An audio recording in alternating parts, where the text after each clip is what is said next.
深夜里，我常常一个人坐着反思，到底是什么东西决定了一个人晚年的运气和安稳。很多人觉得有了钱就有了一切，有了地位就能呼风唤雨。但我活了这么久，看了这么多起起落落，我越来越信一个道理，决定一个人晚年是福厚还是福薄的，不是他有多少房产，不是他儿女有多出息，而是他懂不懂得藏。现在的社会节奏太快了，人心太浮躁了，大家都有个毛病，一有点成绩就恨不得全世界都知道，日子刚过顺一点就非要发个朋友圈昭告天下。我常常在报纸上，在茶余饭后听到一些老朋友的故事，原本手里握着一手好牌，就因为管不住这张嘴，非要拿出来显摆，结果硬是把晚年的福气给做没了。有些朋友可能会想，你这是站着说话不腰疼，你有钱有地位，你当然可以低调。我们普通人好不容易扬眉吐气，一回凭什么不能炫耀？如果你这么想，那你可能还没真正理解福气这两个字的分量。福气不是用来展览的奢侈品，它是用来过冬的储备粮。你把它拿出来风吹日晒，等到真正要过冬的时候，它就发霉了，风化了，派不上用场了。我今天就跟各位聊聊人生里最不能拿出来炫耀的两样东西。这不是什么高深的大道理，这是我用97年的观察，甚至是一些教训换来的血泪真经。希望你能静下心来听我这个老头子多说几句。先讲第一样东西，千万别炫耀你的顺遂与财富，那是在给自己的晚年埋雷。我们经常会遇到这样一种人，或者有时候我们自己也难免犯这样的糊涂，就是日子稍微过得比别人好一点，手里稍微宽裕一点，就忍不住要往外说。说者无心，听者有意。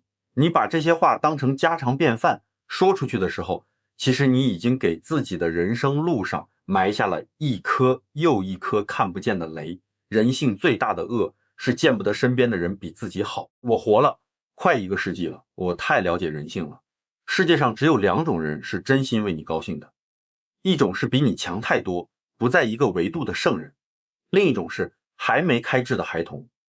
除了这2种，剩下的绝大多数人，哪怕是你的亲戚、你的老同事，他们可以同情你的不幸，但绝对很难发自内心的接受你过得比他好。这是人性的幽暗面，不是说你遇到的都是坏人，而是这是刻在基因里的本能。你炫耀财富和顺遂，就是在挑战别人的本能。你把你的优越感建立在别人的自愧不如上，这对别人来说是一种无形的刺痛。我见过一位老哥，退休金很高，子女也孝顺，每次参加同学聚会，他都要把儿女给他买了什么东西，去了哪里旅游，反反复复说3遍。开始大家还附和几句，后来只要他一开口，全场都安静了，没人接话。再后来聚会就没人叫他了，他还特别委屈，觉得自己没做错什么，怎么就被人孤立了？各位朋友，孤立不是别人的错，是你自己把自己架在火上烤。当你把财富当成勋章挂满全身的时候，你就已经挡住了别人靠近你的路。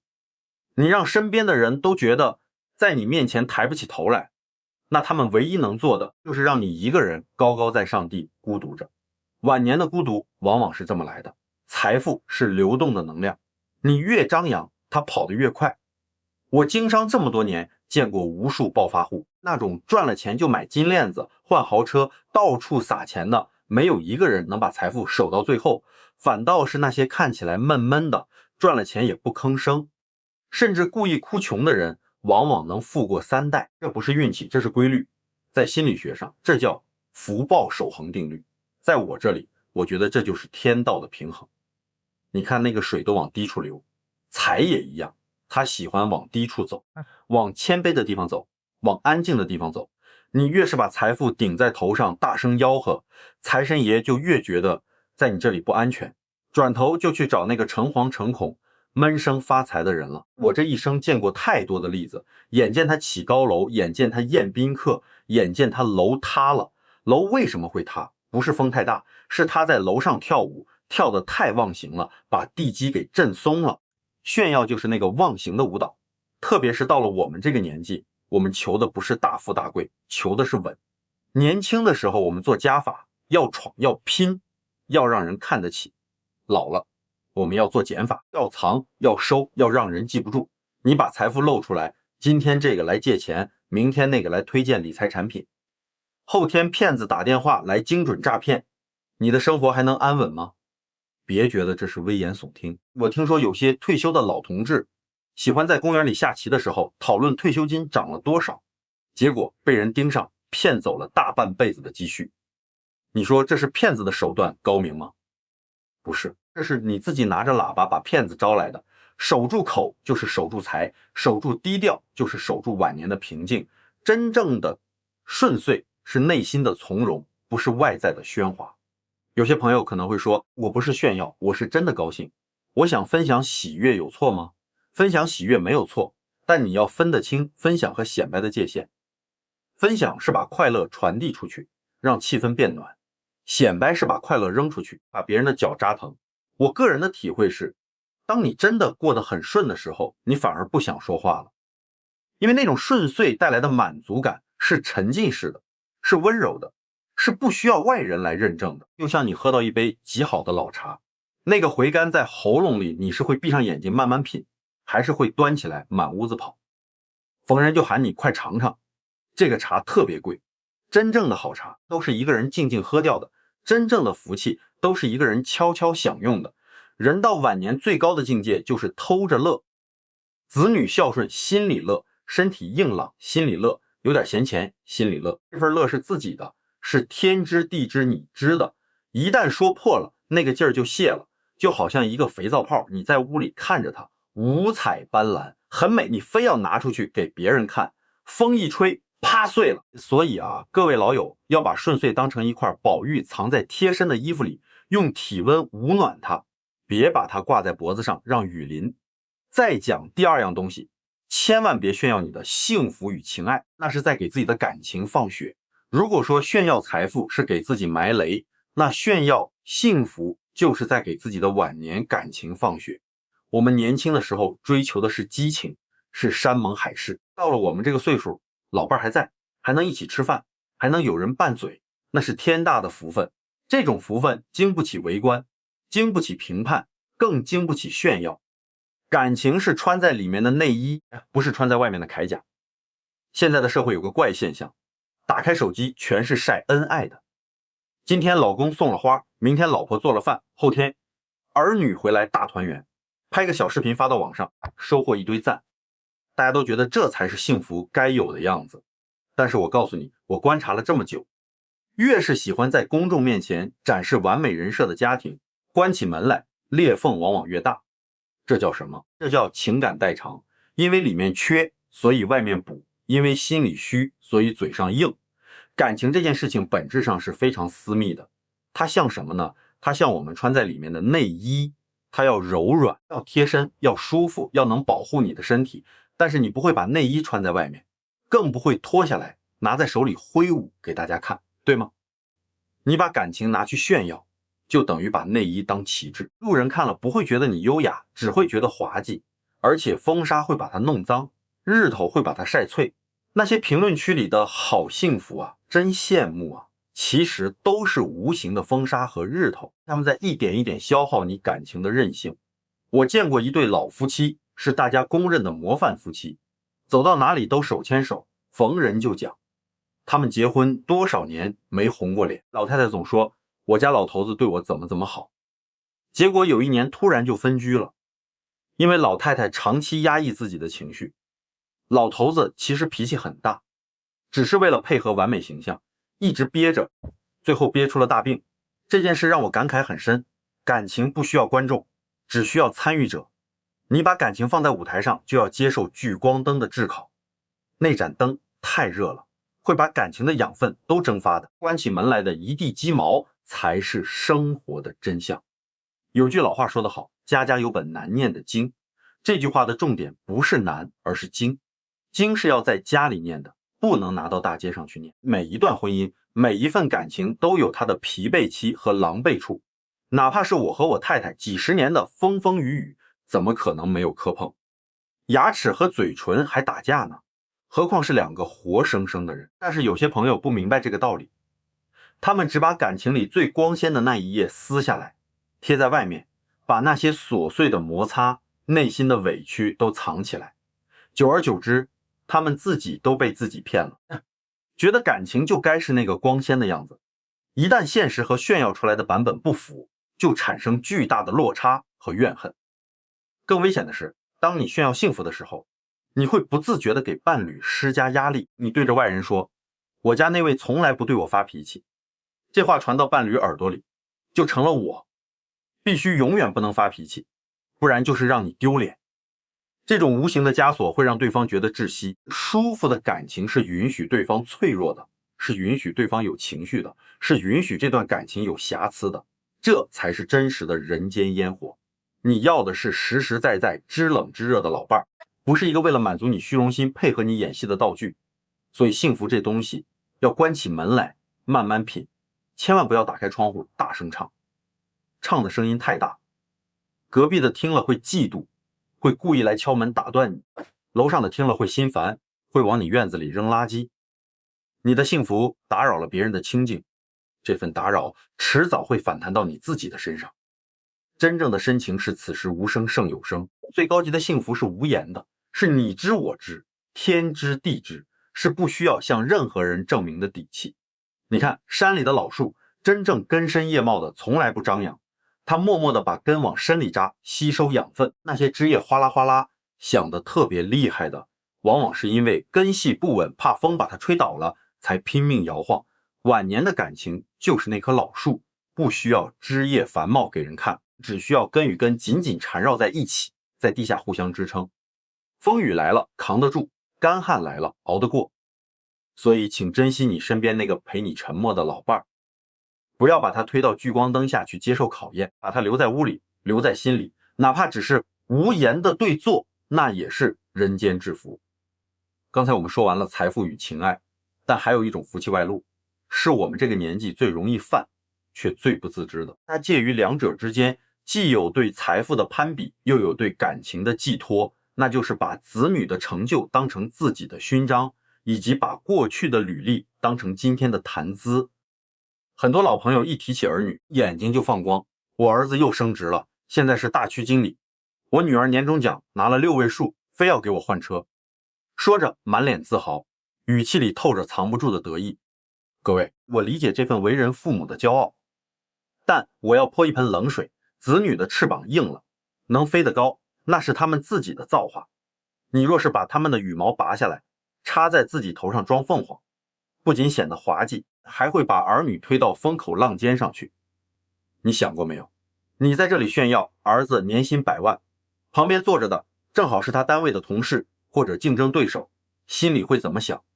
明天单位里会传成什么样子？你的孩子还没准备好当靶子，你就亲手把他推上了擂台。你以为在给他长脸，其实是在给他铺荆棘。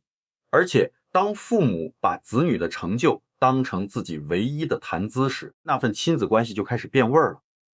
孩子们会觉得，我是不是必须一直优秀下去，才能满足爸妈对外炫耀的欲望？这种无形的压力比工作本身还累人。久而久之，孩子回家越来越沉默，不是不孝顺，是他怕了，怕。你说的每一句话都变成明天你在公园里的演说素材。还有一种炫耀更隐蔽，危害却不小，那就是炫耀过去的辉煌。年纪大了，最爱提当年勇饭局，上3杯酒下肚，就开始讲自己年轻时多威风，印时谁谁谁做过什么惊天动地的大事。我理解人老了容易靠回忆活着，但老提当年勇，其实是在提醒别人你现在的不勇。过去的履历就像一张旧船票，登不上今天的客船。你越是炫耀过去，就越显得放不下现在。这不仅让年轻人觉得你倚老卖老，难以沟通，更会让自己困在记忆的牢笼里，看不见今天生活里实实在在的阳光。真正的长者不是活在过去的丰碑上，而是活在当下的慈祥里。不提当年勇，不吹子女牛，晚年自然少是非多清静，把舞台让给年轻人，把掌声送给下一代，把心收回到自己的一日三餐里，这才是长者该有的体面。讲完了这几种常见的炫耀陷阱，我想跟大家聊聊更深一层的东西。为什么我们明知道炫耀不好，有时候还是忍不住？说到底是因为不甘心，觉得自己辛苦一辈子，如果不让人知道，那不就等于白干了？如果你有这个念头，那你一定要警惕了，这说明你还没有真正的放下。放不下虚荣，就接不住福气。到了我们这个年纪，人生已经走了大半程了，前大半程我们是在争面子、争地位、争一口气，但是后小半程我们要学会让名利、让风头、让那一口气。你可能会问，我现在改还来得及吗？我过去已经炫耀了那么多了，福气是不是已经漏光了？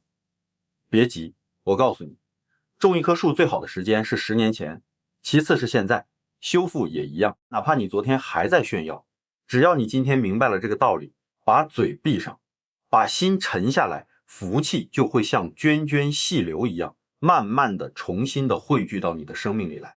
炒股的朋友都知道止损这个概念，当你发现这只股票在跌的时候，你要果断卖掉，哪怕亏一点，也不能让它把本金都吞噬掉。炫耀就是你在透支晚年的精神本金，你炫耀一次心里爽了一下，但周围人的好感就减少1分。你炫耀10次，你的朋友圈子就窄一圈。你炫耀一辈子，你身边就只剩下2种人，一种是比你弱，等着看你笑话的人，一种是比你强，把你当小丑看的人。这太可怕了。我们老了，需要的是真情实意的照应，是有温度的陪伴。如果你把身边的人都赶跑了，哪怕你有万贯家财，深夜里身体不舒服的时候，你按铃叫来的只有钟点工，那种滋味是多少钱都弥补不了的。从现在开始，每次当你忍不住想显摆的时候，你就想，我这句显摆的话值多少钱？值不值得我用一份友情、一份尊重去交换？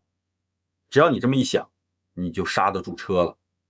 现在的时代比我们年轻的时候要吵闹得多，以前最多是在巷子里大声说话，现在是在互联网上被全世界听到。越是这样喧哗，我们越要寻找一种静音模式的生活。这个静不是让你不说话，而是让你的心不跟着外界的浮躁走。不管外面怎么夸你，你笑一笑就过了。心里要清楚自己几斤几两，不管别人怎么踩你，你也笑一笑就过了。心里要明白，日子是自己过的。一个人晚年的安定感来自于他强由他强，清风拂山岗的定力。别人炫富，你听着不接话；别人晒恩爱，你看着不羡慕。你就守着你自己的小日子，粗茶淡饭，儿孙绕膝，你就赢了。我每天早起都会在窗边站一会儿，看着外面的车水马龙，人来人往。我会告诉自己，那些热闹是他们的，我只要这一隅安静。很多人误解了福薄这个词，以为福薄就是穷困潦倒。我告诉你不是的，我见过住在山顶豪宅里却夜夜失眠，担忧这个防备那个的人，那种人看似富贵，实则福薄到了极点。我也见过住在老社区的小房子里，和老伴每天去公园打太极，见了邻居笑呵呵，人家炒股亏了，他安慰2句，自己赚了钱也从不说破的人。那种人看似平淡，实则福厚得让人羡慕。福薄的本质是心里不清净，你的心被嫉妒、攀比、虚荣焦虑塞满了福气，就没地方待了。所以戒掉炫耀，不是为了别人，是为了给自己的心里腾出空间。就像一间堆满杂物的屋子，你要把那些没用的、占地方的虚荣心都清出去，阳光才能照进来，好运气才能住进来。各位老朋友，聊了这么久，最后我想跟大家说几句心里话。我们这一辈子风风雨雨都过来了，年轻的时候我们想的是有钱有房有车有名，到了我这个年纪，我才明白人生的下半场拼的是无病无灾无忧无虑。那个有是给别人看的，是年轻时奔波的副产品，这个无是给自己受用的，是晚年安身立命的根本炫耀，是把本该属于自己无的安宁拿去换取别人眼里有的羡慕。